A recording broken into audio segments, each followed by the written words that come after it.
Thank you, Steve. I'm going to read 3 poems. The first one is a chopped up account of moving into a house with some housemates. One of them became my wife. Before the third housemate moved in, me and my future wife were no longer housemates. So we had to explain to the other potential housemate that things have moved on and maybe he didn't want to move into this house anymore. So it's a cubist poem and it goes something like this. Rapid eye movements riffle their deck. I must have just nodded. A Fritz Lang on the screen, I think it was the screen. It could have been a variant of my recurring dream of the vampire in the oven, which had played on loop in my sleep for 23 years. Then we were in the bachelor housemate's bedroom. This was real. Trying to negotiate a sale on his double oak bed, still made in its box. He imagined, just by putting it together, he could lie down with what we had found. The room was dark, except for a bottle of tequila in the corner, a stripe of lizard green with the worm playing dead just to spite us. He tried to confuse the issue. I'm not getting involved when it comes round here kicking off. I said, he's not like that. That won't happen. He snorted cynical derision from both nostrils, so I knew this was really about him not having a woman. I tried a different tact. Forget what I said. Look, Anthony, we're tired. We're 2 halves the same. I know you've read Plato's Symposium, so please just sell us the fucking bed.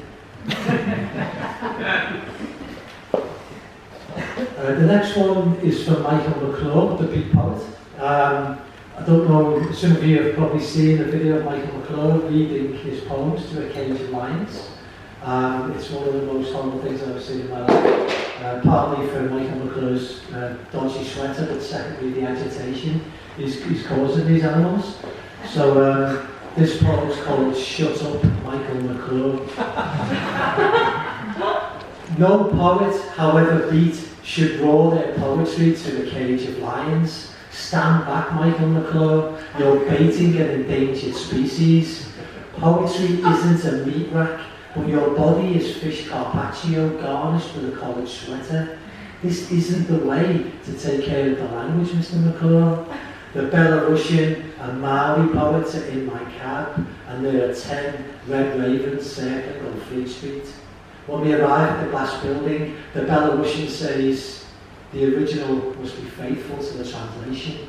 The Maori describes English as a hydra.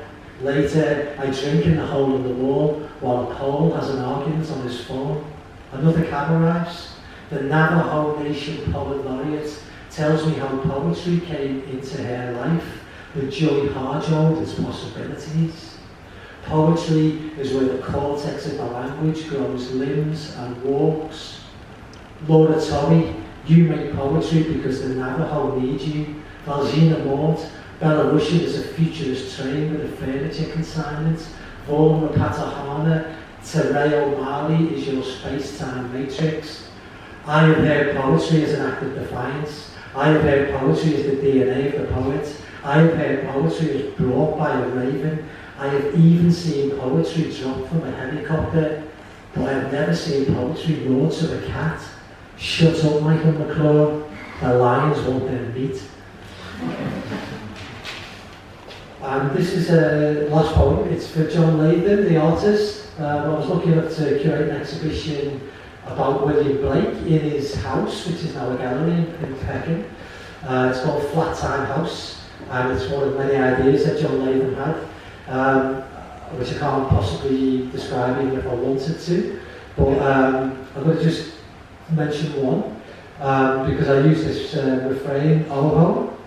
Oho, and to John Latham, Oho was a combination of noughts and ones, with the ones coming together to form a H. And in his mythos, in his world, it described the potential for something to exist. Oho, something could happen.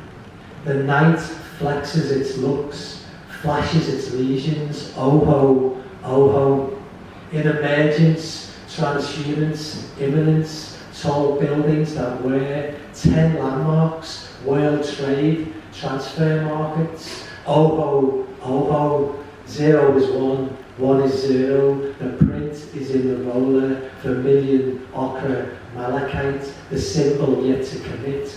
Oboe to Rio, who receives, who intuits, who commits. Rio to IP, who listens, who barks, who silences, who. Hunter's Moon, Victoria Falls, Lovers Fairs, Rio to Rio, Starwatt, Fool's Butter, Astral Jelly, Rio to Oho, Maximal Animal Axis, Maximus, who leads, who lights, who bleeds, Mitchell to Ivan, Spray Gun Bladder, Embedded Cheese, Animated Scoob, Shem to Sean, who delivers, who writes, who lives, Noit to not it, what I believe, why I belittle, to whittle the basin, who forgets, who forgoes, who forges, hazy post office, jello telephone, man hobgoblin, hoofed, burger to Latham, concept blackout, Fomex system, purple structure, who simmers, who stammers, who Alyosha to Mitya, tasty story, hairy email, phantom portal, who presides, who derives, who dares, Piccadilly Eros, public gallstone, avalanche cat, oho, O structure, A-road, iPad, who cuts, who pastes, who processes, syntax Calvary, subquantum, Latham, Dipper, no, am, no, am, Noah, Noam, Chichons, no, am, sky, no, no, Chomsky. Where's the food? Is Alan here? What's up with Shem? Is anyone hungry? Have you the time? Thank you.